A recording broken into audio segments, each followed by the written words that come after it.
everybody, this is Hornlitz here, and welcome back for more Let's Play The Legend of Zelda Twilight Princess. In the last episode, we went and showed off a bunch of glitches between Faron Woods and Elden Twilight, and in this episode we are going to be finishing off Elden Twilight, for real this time, and I'm not lying this time like I accidentally did last time.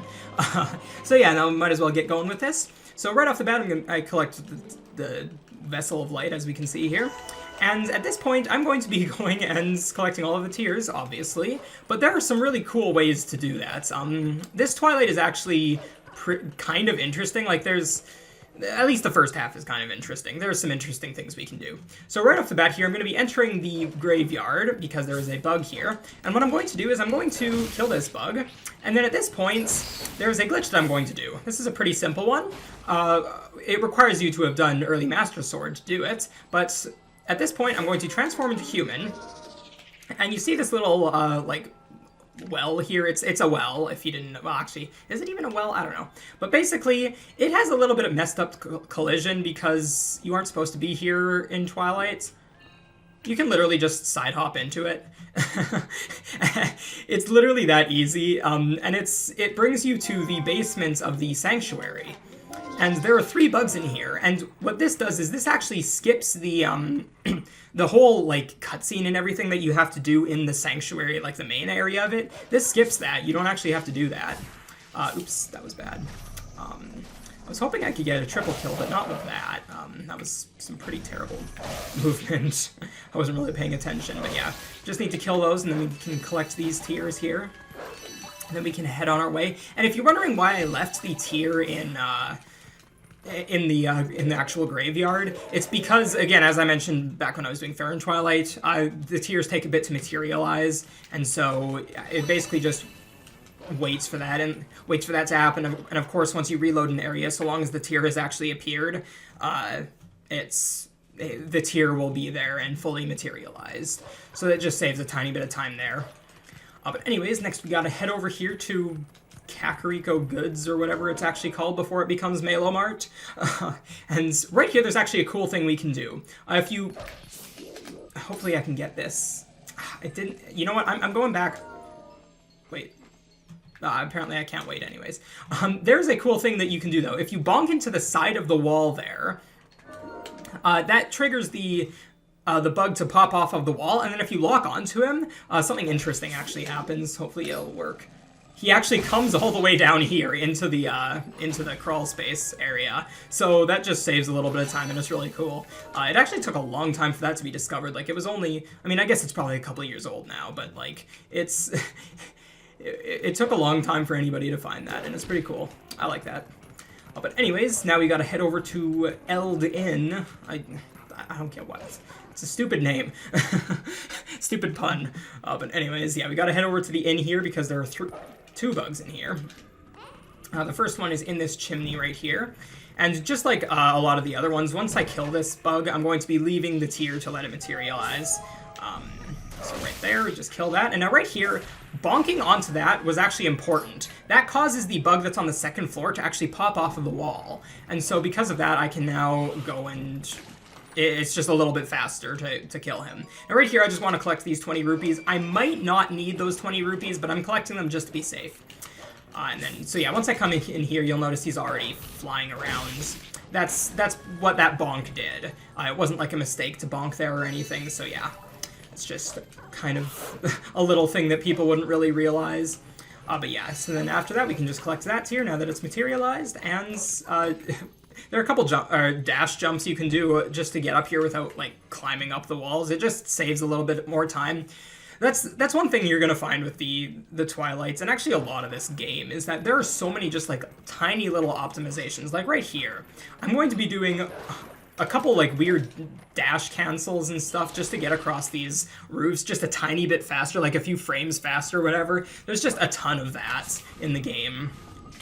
There's a ton of little tiny time savers that you might not realize if you're just looking at the game, or if you're just, like, watching for the first time or whatever. Like, you just you wouldn't realize it. And that's one thing that's really cool about this game. Right there, I got another one-frame midna jump, like fast midna jump. It's, again, as I mentioned last episode, there are a ton of one-frame tricks in this game that just save little bits of time, or 1 minute if it really wants, but you know. Anyways, after this, we're just going to be getting into Barnes bombs here, because there's another bug in here. It's pretty much the only reason I'm going anywhere, is because there's a bug in the rooms or whatever. Right here, there's just a fast... You can, like, jump attack. Even though you're facing the wrong way, you can jump attack that guy from over there. It's pretty nice. Oh, actually, I waited too long. You can collect the tier from up there if you're fast enough, but... and actually, it's not like it's hard to be fast enough. I spent a little too long getting up there. But anyways, now we have a really cool trick. This is actually one of my favorites. It's called bonking on a wall. No. So basically... Right there, that building right there is called, I don't know what it's called. It's Barnes, like, the place where Barnes keeps all of his explosive stuff, like, that he uses to make bombs. And there's a way to skip it, in a sense. So basically, I'm going to transform into human real quick here. Kill this thing so that it doesn't get in my way. So basically... Right about on the top step there is a trigger, or maybe it's a little further, I'm not exactly sure where it is, but there is a trigger that once you hit that, it will trigger a bug going into Barnes' little shack there. And once you do that, what you're supposed to do is you're supposed to follow him into the shop, and then light the chimney where the 3 bugs are hiding in, and then that will end up burning the entire place down. And it's this kind of long sequence. It takes like 40 seconds to a minute if you do it fast, but there's a way to skip all of that, and it's really cool. So basically what you want to do is come up to this second step here, kind of like until you're popping up there, and then if you target the boomerang over here, to above, it's not really precise, but like just to above there about, and then you do 2 long jump attacks, you'll land over here. And the trigger doesn't last this long, or isn't like this big. It doesn't last or come all the way over here. So after that, you can actually just get up onto this bit, just this bit of land right here, and then transform again. And then as soon as I start dashing forward, the bug is going to start appearing and moving towards the bomb house here. And at that point, I need to be really careful. What I need to do is I need to actually kill that bug before he goes into the bomb house. And something interesting is going to happen, so hopefully I can get this. So right there, I did that, and as soon as he explodes, you'll notice the house kind of just disappears all of a sudden. It just kind of randomly turns into this. And then if I come into here, into the crawl space, they're actually, the loading zone is actually gone. And then I want to come out of here and then just collect all 3 of these tiers, but you'll notice this is what the bomb house looks like visually, but I actually can't enter here. It's actually solid still, the whole part of it. The only way I can get inside here and collect those tiers is actually through this crawl space, because the game sort of thinks that the entire building is still there, even though it's completely broken down and destroyed. But yeah, it's really cool. It's honestly one of my favorite glitches, because it looks ridiculous just seeing the bomb house just disappear randomly. It's pretty great. But anyways, now that we've done that, we can head on our merry way in this Twilight, enter this building. And now in this building, I'm going to probably be collecting a few rupees. There are a few blue rupees that'll spawn, and I'll try and skip the texts that appear. But right here, there's the bug. If I get over here fast enough, he'll stop circling around, and then do that. Now right here, here's one of the rupees. Okay, good. I got the text skip. Yeah, so as I mentioned way back in like episode 1, if you side hop into a rupee relatively close to the start of your side hop, you can skip the rupee text, which is pretty nice. Anyways, now that we're done here, I got another 1-frame dash there. As soon as you come out of a crawl space, there's like 1 frame where you can dash out of the mid animation where she like lands on you and you like stop for a half second or whatever. Yeah, it's another 1-frame trick. I'm pretty much going to be pointing out whenever there's a 1-frame trick, and it's probably going to be a lot because there are way too many of them. But yeah, anyways, now we're just heading over to get our last 3 tiers. And right away here, there's actually a bit of a weird time saver. I don't know if we're entirely sure how it works, but if you climb up right here, you'll notice Link like pops up really quick. If you climb up into at the very corner there. I think the reason that it's supposed to work is potentially because when you're climbing up, you sort of enter an out of bounds area because the wall is just really close. And so you kind of just enter that out of bounds area, and because the game doesn't want you to be like in a wall or out of bounds or whatever, it tries to like push you back in, and it just pops you up onto the wall or whatever. That one we're just not exactly sure why it works. This is this one. Okay, I was forgetting which one it was. But yeah, so we need to do the Howling Stone here as well, because of course it's 100%, and we need to howl at all of the Howling Stones and get all the hidden skills, which, actually, I guess that's one thing that I didn't mention, back when I was, in episode 3, when I was doing all of those really crazy glitches, when I was explaining them, I went and I got the ending blow. I didn't mention it, but I did do that. That's actually important, so I already have one of the hidden skills, and actually, a fun thing about the the ending blow, you actually need the ending blow to beat the game. It is possible to get to the final boss, with glitches, it's possible to get to the final boss without the ending blow, and you are not able to do the final hit on Ganondorf if you do not have the ending blow, and that has ruined a few speedrunners' hopes and dreams. Not gonna name any names here because partially I can't remember who did it, but you know, I've personally never had that issue, but it has happened to people in the past, and it's really stupid, but you know. It's easy it's easy to forget it, but at least when I was doing speedruns, I always like reminded myself with like a note or whatever, just to make sure I never forgot it. But yeah, anyways, so now that we're done with that, we can just head over to here. I landed on the wall there. Whoa, what? Okay. Sometimes the camera does that right there. The camera like changes angles real quick, and I don't know why that happens, but whatever. Anyways, right here we actually have like the first like different. This is where the Shadow Beast fights actually become almost like a puzzle in a sense. Like you have to figure out what order to kill them in, sort of at least, and it's kind of cool. But anyways, after that we can just go and kill this bug right here. We can just do a mid-charge attack to kill him from down here. And then do a couple jump attacks here, so that I can get up there. And then once that thing finishes, I was hoping that wouldn't happen. I was trying to save like half of the seconds by just like skipping the climbing up animation. That's what's supposed to happen, is you're supposed to land up here. But yeah, there are a lot of like little time savers, as I've mentioned. A lot of them are like little one-frame tricks, but there are a lot of like little things that people will do just to save time. And that's one cool thing about this game, is that there are just a ton of little time savers. I know I've mentioned that a lot, but that's just, it's really cool. And I pretty much will not stop gushing about the speedrun of this game, because this is one of my favorite speedruns of all time, or at least the game itself, not necessarily this category. But yeah, so, actually, I guess I should have shown that cutscene a little bit. There was a little bit of a graphical error with that cutscene. There was like this weird texture going across the screen. That's because I'm Wolf right now. Because I already have the Master Sword, this doesn't automatically transform me into human. And so, as you can see, like, these kids, normally they're scared whenever you're Wolf, but, like, you can speak to them when you're Wolf, and they're like, they treat you as though absolutely nothing's different, and it's really funny.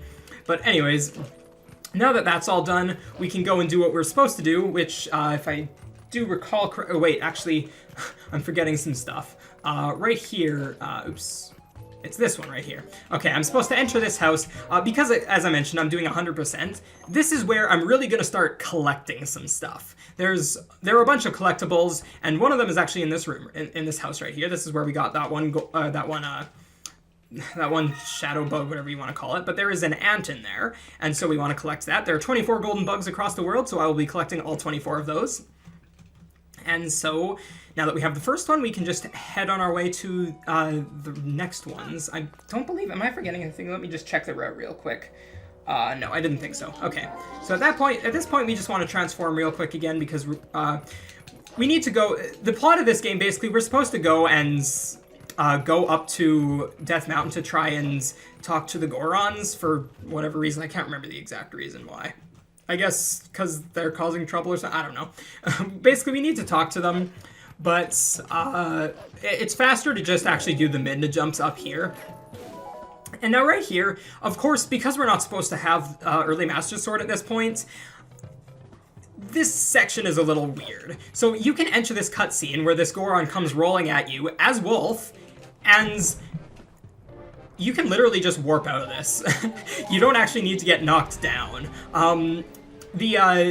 Basically, once you get knocked down, you're supposed to like walk back into Kakariko, and then Renato is supposed to talk to you, as you'll actually see right here. As soon as I gain control again, Renato will start talking to me from like a really far distance. But yeah, basically, the thing that tells Renato to come do this actually is the Goron starting to roll towards you. It has nothing to do with being knocked off, which is pretty nice. But at this point, I'm going to show you something that a lot of people really like, and it's pretty obvious why. It's really, really insane. So at this point, I'm supposed to go tame Epona. You can enter this cutscene as Wolf, and because you have the Master Sword, you're not auto-transformed, and you know how I said back in Fair and Twilight when we cleared that sometimes Link will, like Wolf Link will, or Human Link will be morphed into Wolf Link's model and vice versa? You can see that there are problems with it. This is possibly the worst instance of it. It looks absolutely horrifying, and it's great. Right here, the camera actually doesn't even update right here. Like, it doesn't follow Link. It's supposed to normally follow Link when you're human and doing this. But yeah, you can actually tame Epona as Wolf, and it is ridiculous. It looks absolutely just insane. So yeah, this is a lot of people really like this, and it's really fun.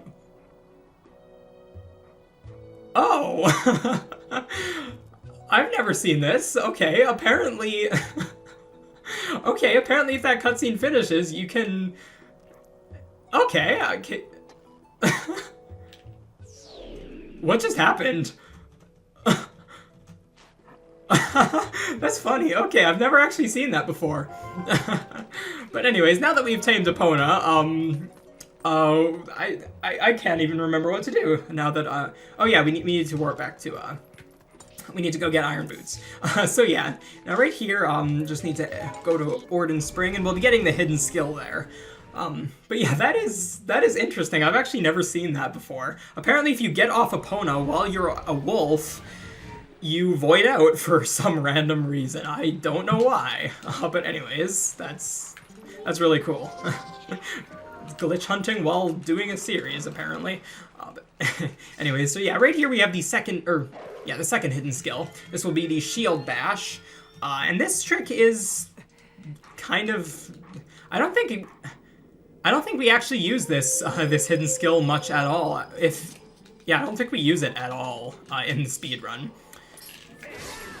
So yeah, right here, every time you do a hidden skill, or for the 2nd to 7th time you learn a hidden skill, you have to like show him that you've learned the first hidden, or like the previous hidden skill that you learned properly. Or I don't know. It's just.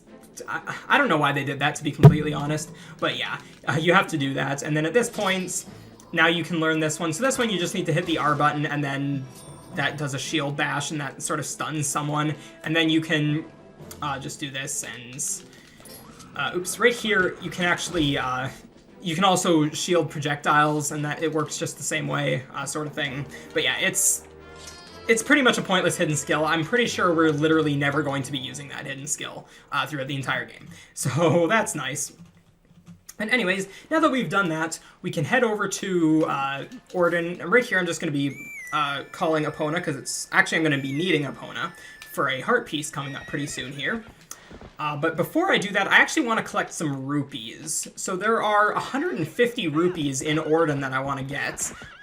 There's an orange rupee and a purple rupee, which some people actually don't know about them. Specifically, at least the purple rupee. The orange one's a little more commonly known about, but at least in my experience, I didn't know about the purple rupee for a very long time until I started speedrunning. Because I guess it's just in a bit of a weird spot. But basically, actually, let me get off Epona, because I don't really want to bother with doing this while on Epona. Yeah, basically right here, that right there is a purple rupee, which, yeah, again, I had no idea it existed for the longest of time. So yeah, if you just... this one's really finicky to actually get to come towards you. Where is the rupee? Oh, it's right there. Okay. Sometimes it'll do that. It'll come towards you, but you won't actually collect it. So yeah, there's the first rupee there, the 50 rupees. And then the other 100 rupees are just right behind Colin and Russell and Yuli's house, I do believe their names are. So yeah, just right here. This one's pretty commonly known about, though. And it actually is possible to skip the rupee text for that. If you jump off of the ledge here as you collect the rupee, it's not that precise, but it's just, I don't know, I didn't feel like doing it. If we'll be completely honest. You can get it by like doing a couple more targets or whatever. And actually, if you're on top of your horse when you boomerang those rupees, you won't get the rupee text. So that's actually probably a better way to skip the rupee text, but yeah. Anyways, now right here, we are going to be doing the Iron Boots segments, we're going to be going and getting the Iron Boots. So this right here is, you would enter this part actually like about 5 minutes into the run in an any percent attempt. It's pretty cool. And actually this cutscene is a little broken in an any percent attempt, but this is honestly one of the dumbest parts of the game. It's completely luck-based. So basically, I don't want to hear more, no. I want to go right into this. Basically, what I'm going to be doing is I'm going to be pressing B to hopefully slap him, and then I'm going to be mashing A as hard as I can. And if I mash at a rate of about 12 to 15 button presses per second, I should be able to get him off in one cycle if I slap him first. So hopefully I can do that. So let's try that. I'm obviously not going to be talking while I'm mashing because I need to focus on mashing. So hopefully this will work. I was mashing, was that too, I couldn't tell if that was too slow or too fast. Because if you mash, because this game runs at 30 frames per second, if you mash it any higher than 15 button presses per second, because you're mashing one button, the game will interpret those button presses as like a longer press rather than two separate button presses, which is a little annoying, but you just kind of have to, well, depending on how fast you can mash, you have to basically mash at a different rate than what you might normally have to. So hopefully he'll move again. There we go. Okay, yeah, if he hits you, or if he actually grabs onto you first, it is actually still possible to get him off in one, like, push if you mash at, like, 15 button presses per second constantly or whatever. It's really difficult to do. It is possible, though. And, yeah, it's really dumb. Nobody likes the Bo fight. It's just completely random. Basically, Bo has a few different things that he can do. He can... The first time that you fight him, because you fight him twice, the first time he has four things he can do. He can either do nothing or sidestep, and that one of those two things is what you want, because you can actually slap him when that happens. Alternatively, he can start trying to grab you, or he can try and slap you himself. And then the second time you do it, he no longer cannot do anything. He always does one of the three other options. And so it's completely luck what he chooses, and it's really stupid. But anyways, so now I'm going to be going and getting that heart piece that I mentioned from earlier, right here. Basically, I just need to herd goats again. So yeah, this is the last time, fortunately, that we have to herd goats. So let's go and do that and get this over with. Now that... Because, yeah, as I mentioned way back in, like, episode 1, goats are terrible and nobody likes doing them. Hopefully I can get, like, a 20-second or a 21-second or something like that. I think the record for, like, the best time any human has actually done is something like... might even be 14 seconds, but I think it's 15. But, yeah, it's ridiculous. Actually, I got a pretty good time here. 21.98, that's pretty good. And then, of course, swag Epona slide, because why not? But yeah, now that we've done that, we can get our heart piece, and with that, we are done. We can warp away. I'll be warping to South Farron Woods here. And once I get there, I will save and we'll be done with the episode. So yeah, thank you guys for watching. If you enjoyed this episode, click the like button. If you didn't, fine, click the dislike button. Follow me on the links in the description, and I will see you guys in the next episode. Bye!